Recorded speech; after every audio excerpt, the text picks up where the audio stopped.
Welcome back to Broadway Buzz. I'm your host, Pierce Ream, and today I'm excited to be joined by actor, singer, and dancer Jonathan Burke. Jonathan has built an impressive career across Broadway, national tours, television, and film.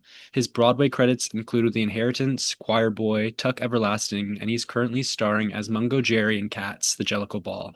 He is also the fight captain for the company, which we'll get into. In 2025, he earned an Obie Award for his performance in Cats, the Jellicle Ball. You may have also have seen him on screen in TV shows like Harlem, Only Murders in the Building, New Amsterdam, and the 2025 film Is This Thing On, directed by Bradley Cooper. Jonathan, I just want to thank you so much for joining me today. I'm really excited to get into this and talk about your career, your journey with everything in cats. Thank you. Thanks for having me. Yeah, of course. So for I for just noticed you have on your cat shirt. oh yeah, I do. Oh, I should have had mine on. I had mine. I'm like, should I change? No, you're good. So for the beginning of the podcast, I usually like to just ask the guests to just introduce themselves if you want to talk about who you are and just how you got into theater. Yeah, well, I'm Jonathan Burke. I'm an actor, singer, dancer, writer, producer, who's been doing theater since a child. I decided that I wanted to be an actor in sixth grade in Baltimore, where I'm from, in my middle school. My drama teacher inspired me greatly to want to be an actor, and I decided then that I was going to do it. So I kind of focused on all those, school musicals in middle school and the drama school, trauma class, the choir, and ended up going to performing arts high school as well, which was the Baltimore School for the Arts, which was the high school where my drama teacher from middle school also went. So she introduced me to that school, and it was an amazing, amazing training ground. And I went there for acting only, not musical theater. You had to choose between acting or singing or dance. You couldn't do musical theater. So I chose acting at the time, and I'm so grateful for my experience there. Lots of amazing artists have come out of that school, like Tupac Shakur, Jada Pinkett Smith, Christian Siriano, me, to name a few. And it was a great place. And yeah, so had 4 years there. Then I went to Ithaca College and got a BFA in musical theater. Loved it there as well, and moved to New York after that. And here we are. Nice. Yeah. Was there a certain show that made you fall in love with theater, or did you just in sixth grade you just knew you wanted to do it? Well, there was a certain show. Our teacher created a musical about Motown and the artists in Motown. And this was before Motown the musical was ever on Broadway. So she created this herself. I don't know if she got all the rights or not, but she created a musical. And she cast me as Stevie Wonder and Michael Jackson.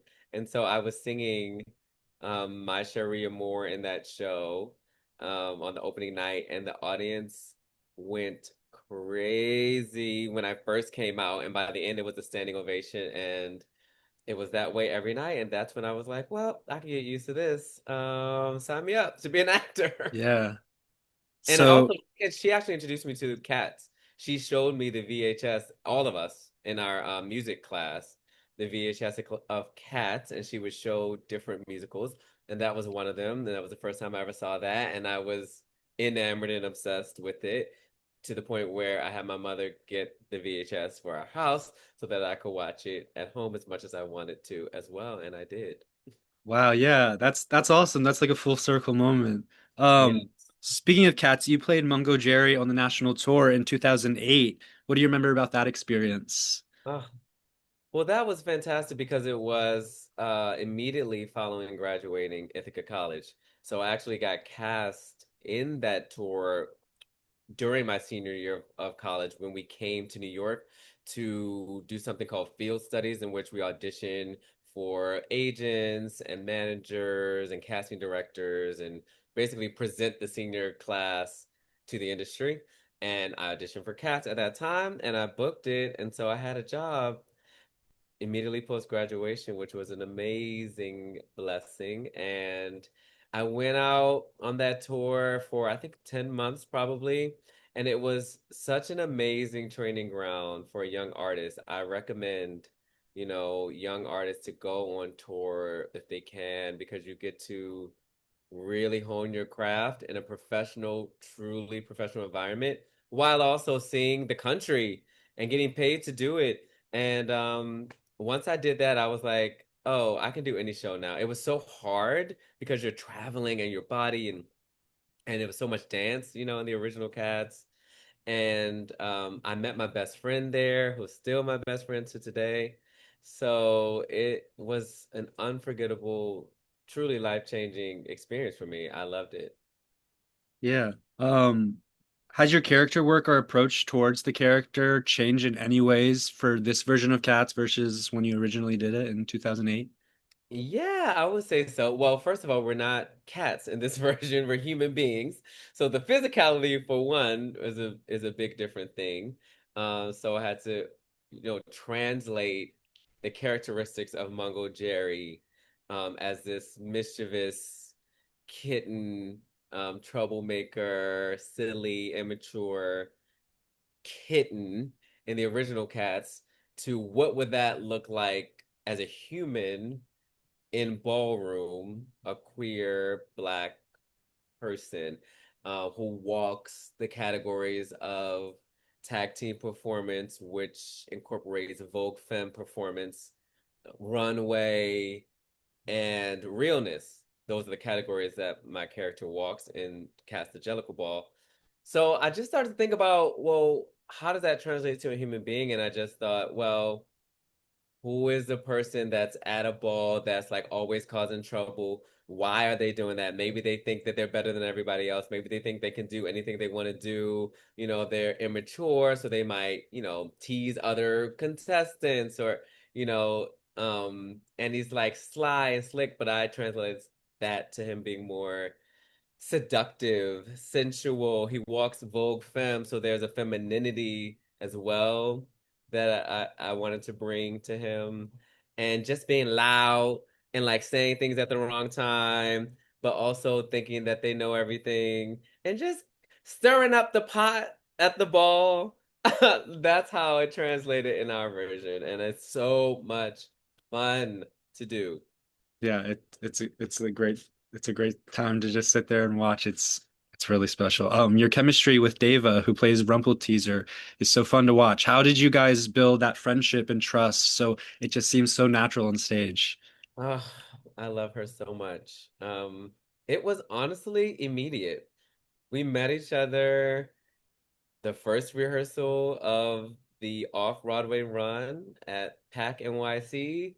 And we were locked in from day one. We often say that we're like the male and female version of each other.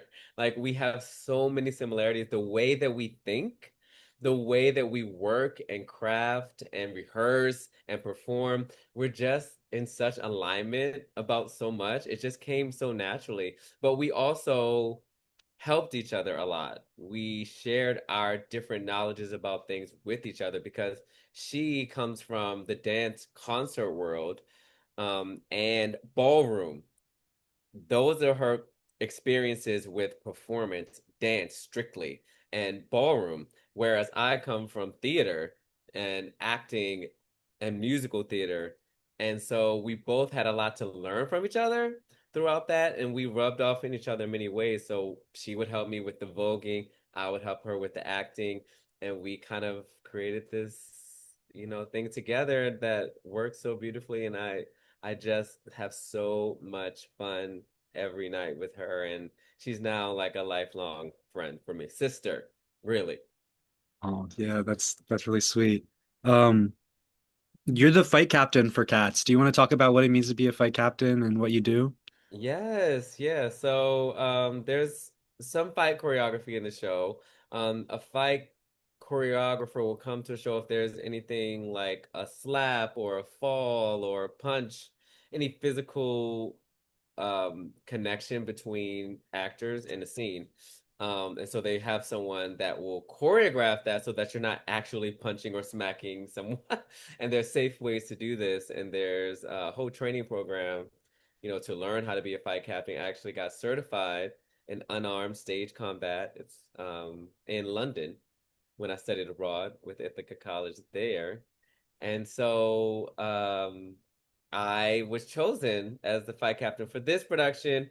And there's really not a lot of fighting in this show. There's not a lot of stage combat, but there's just a couple of moments in which, Old Deuteronomy is getting arrested, and so that's a physical altercation between a person playing a police officer and the character of Old Deuteronomy.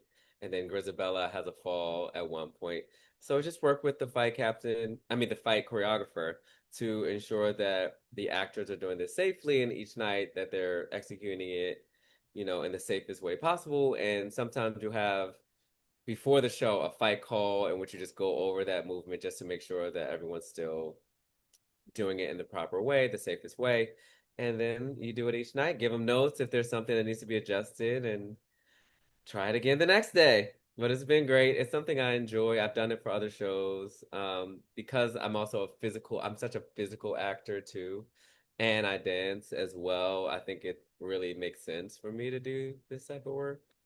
And it also incorporates acting because within that you're talking about the motivations for each movement too. So Yeah. Do you want to talk about how monumental this show is for the Black queer community? oh my gosh, yeah, it really is a revolutionary moment. The ballroom community is something that has been an underground community largely for many years and a safe space for Black and Brown predominantly, especially in the beginning, uh, queer people. And it was a place where you could be celebrated by your community and uplifted and find community, find chosen family. And oftentimes, these people have been outliers of society and, ostracized from their family. And so they're finding family here. And publicly, of course, there's been so much attempt by lawmakers to oppress the queer community. And the representation of Black and brown queer people has been so limited due to that, especially on large stages, TV, film, Broadway, even off Broadway, but such a high level of art. So for us to have made it there to Broadway to represent our culture and community has been so special. It has changed people's perspective of humanity. I really do believe so, and what is possible. And it has shown that we are all, similar in ways, as more ways than different. And it lets people see themselves on stage and on a large scale that they've never seen before. So many people after the show that are part of the Black and brown queer community just say thank you for representing us and showing our culture and showing our joy, showing our talents, our skills, our community in such a beautiful light, because it's very rare that that happens, and particularly with Black trans women being represented, really rarely happens at all. So for the central character of Jellicle Ball, Grisabella, to be portrayed by an icon in the ballroom community who is a Black trans woman, Chastity Temperance Moore, is a revolution in itself. And hopefully this opens doors to many more shows that have a variety of expression in them so that everyone is not just the same that you see when you go see a Broadway show. You're seeing different communities represented and celebrated. So I'm just proud that this happened, and I'm honored to be a part of it. And it really has been one of the greatest joys of my life. Yeah, it's a really special piece, and it should be forever monumented, or however you say it. Do you know if there's going to be a cast album? Has there been talks of cast?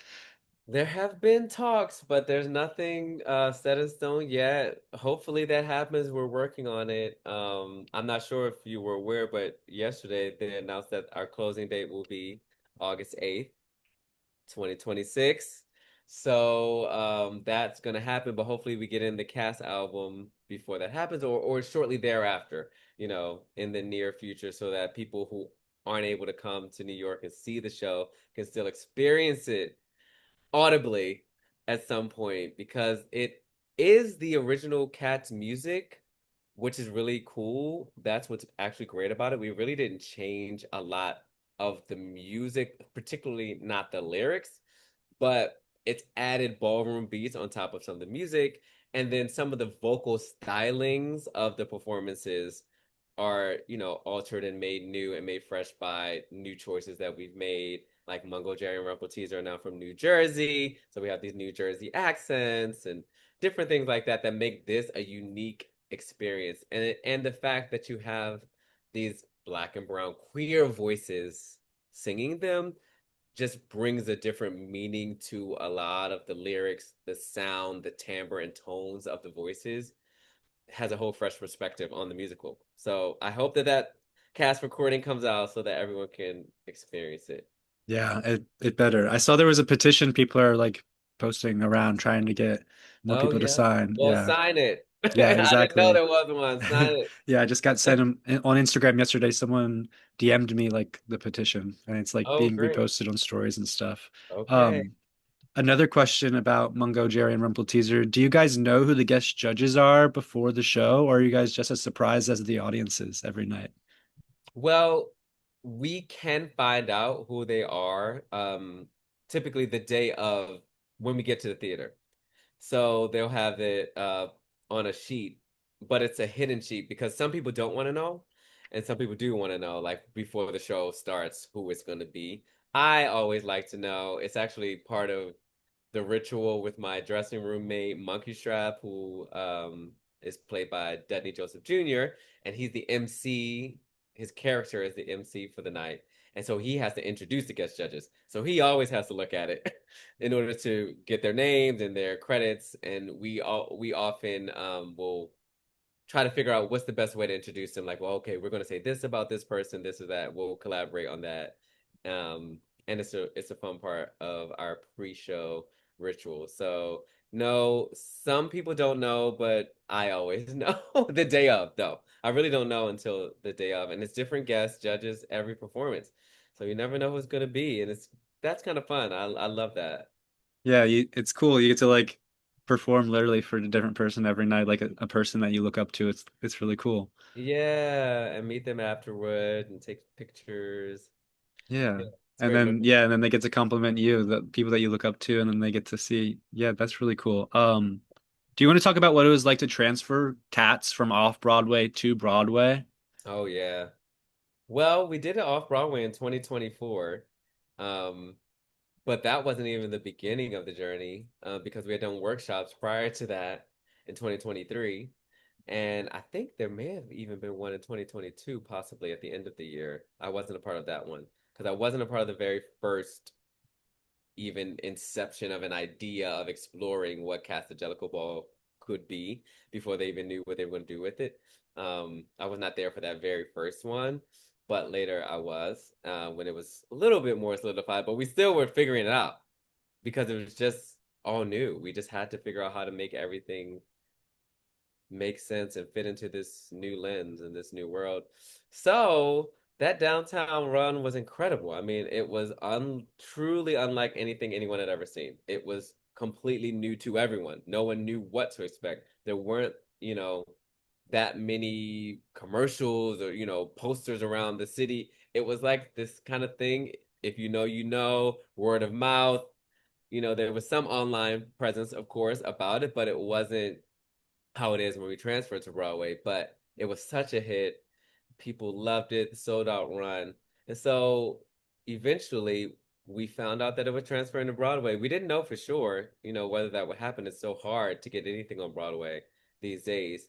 And to get something that is so unlike all the other shows that are part of the Broadway landscape typically, again, given the concept and the cast of characters, a show that is about ballroom had never existed on Broadway that included Black and brown queer people and members of the ballroom community had never existed. And so, we didn't know how it would be received or how it would transfer because also the downtown version was very immersive. So we created a set in which there was a real 50-foot runway and audience was sitting on the sides, and you were really feeling like you were at a ball. That's how it is in a real ball. So there had to be conversations about how do we make that work in a Broadway house, which is typically a proscenium. So there were big conversations with our amazing set designer, Rachel Hawk, who did an amazing job at combining what you typically feel as a Broadway, you know, house proscenium experience with this immersive runway by having the runway on stage and jut out a little bit over the orchestra and having on stage seating with people on the side so that it still feels like you are all a part of this ball. And but we had to, we had to figure all that out, and we just had to figure out how to make all that work, for a Broadway stage, and we upped the ante. New costumes that are incredible. Tony Award winner Queen Jean, first trans Black woman to win a Tony Award for costume design. Amazing. The set has been upgraded a bit. It's just gave it that little zhuzh for Broadway, but still keeping that rawness and that authenticity of ballroom. And we had new cast members too, so we had to build new relationships. The genders of some of the roles changed from downtown to uptown, and so just maneuvering all of that and creating new relationships and new stories and between the characters was a lot of fun. It wasn't easy, but it was great work, collaborative work. Nice. You were talking about the workshops. What was your initial reaction when you first heard about the concept of Cats being a ballroom musical? Well, I was doing a play that was directed by one of our co-directors, Tony Award winning co-directors, Jalen Livingston. We were doing a play at Second Stage called Patience, and we just were having drinks after the show one day, and he just casually mentioned, I was asking, "Oh, what are you up to next?" And he was like, "Oh, well, I'm actually working on potentially doing a new version of Cats that sets it in ballroom." And I was like, wow, okay, this sounds fascinating to me. Either it is going to be incredible or it's going to be insane and make no sense. But either way, I need to be in the room when you're figuring that out and see what it is because it just sounded fascinating. A large part of me, though, was like, this actually makes complete sense. I can't imagine it not making sense because of all the correlations, thinking more about ballroom and thinking about the original Cats, a competition, people trying to win the grand prize of the night, presenting themselves, celebrating themselves, naming themselves. It all made so much sense that I never thought of before. And I can't believe no one ever thought of this before because it seems like it was meant to be this way. The lyrics like make so much sense about queerness and individuality and expression of self. And I mean, we call it says Jellicle cats are queens of the night. Come out. Jellicle cats come out tonight. Come one, come all. All these little gems that are like, was that meant to be a metaphor for queerness? I don't know, but it makes so much sense now. Yeah, it's ours now. That's right. Um, yeah, it is literally like I was listening to the vinyl and just like reading the lyrics along and like it's crazy how it all literally just correlates. It's unbelievable. And honestly, when we got into that after I spoke with Jalen about the potential of doing this cats, it was a year, I think, later in which I did the actual workshop. Yeah, that was a year later. And I knew immediately when we went in that room, that first week of rehearsals, that we had something special. I knew it. I was like, this is going to be incredible, game changing, theatrical landscape changing, historic landmark production. And I believe that it was going to make it to Broadway. Even from then, I was like, this is going to Broadway. And it did. You were right. Um, what's the most memorable or unexpected moment that you've had with this production, either off Broadway or Broadway? Oh my gosh. Most memorable. Unexpected. Well, I have to say, probably the closing night downtown was very memorable in that it was just very emotional. It felt like we had accomplished such an incredible feat. We were all crying. The audience was insane. And at that time, we did not know, even though I said I knew in my heart, we did not know that it was going to Broadway. So that felt like potentially the last time we would be together telling this story. And that was the monumental moment. It just felt like we had accomplished what we set out to do so beautifully. And that I'll never forget. But since then, I would say probably meeting Andrew Lloyd Webber, having him come and be in the show with us probably was one of the most memorable moments and surprising moments. I didn't think he would ever do that. There was a night in which he came and was in the DJ booth and like was part of the show with DJ Griddlebone, and that was just incredible. And then he did an actual DJ set outside of the theater as a block party afterwards, and that was incredible. So that moment I would say was quite unforgettable and surprising both. Yeah, those are good answers. Yeah. I like to end the podcast just asking if you have any advice to young performers who are hoping to make it to Broadway. Yeah. My advice is always to bring your truest self to every room that you enter. Don't be afraid to be yourself and bring your perspective to whatever character or role you're auditioning for, because there's no other person in the world, even if you are a twin, who is just like you. So there is no one that can do exactly what you can do. And that is the thing that will always make you shine. Finding the thing that is unique and special about yourself and letting that shine through. And don't be afraid of whatever that may be. Our own special, you know, idiosyncrasies um, is what makes you a star. And never forget that. Own it. Yeah, I love that. Do you want to tell us where people can find you online? Yeah, you can find me on Instagram at it's Jonathan Burke, ITSJONATHAMBURKE. And on X, if you use that sometimes, at it's John Burke, ITSJONBURKE. And same, it's Jonathan Burke on TikTok and Facebook too. It's just my name, Jonathan Burke. So I'm all over. Perfect. Thank you. Yeah, come find me because I'll see what I'm doing next. Jonathan, thank you so much for taking the time to chat with me today. It was great hearing about your journey with Cats and everything that's gone into bringing this incredible production to Broadway. If you haven't seen Cats, the Jellicle Ball yet, be sure to check it out on Broadway by August 8th. And if you enjoyed today's interview, don't forget to follow Broadway Buzz wherever you listen to podcasts. You can also follow us on Instagram at Bway Buzz Podcast for more news, interviews, and behind the scenes content. Thanks so much for listening. I'll see you next time on Broadway Buzz. Thank you, Jonathan. Thank you.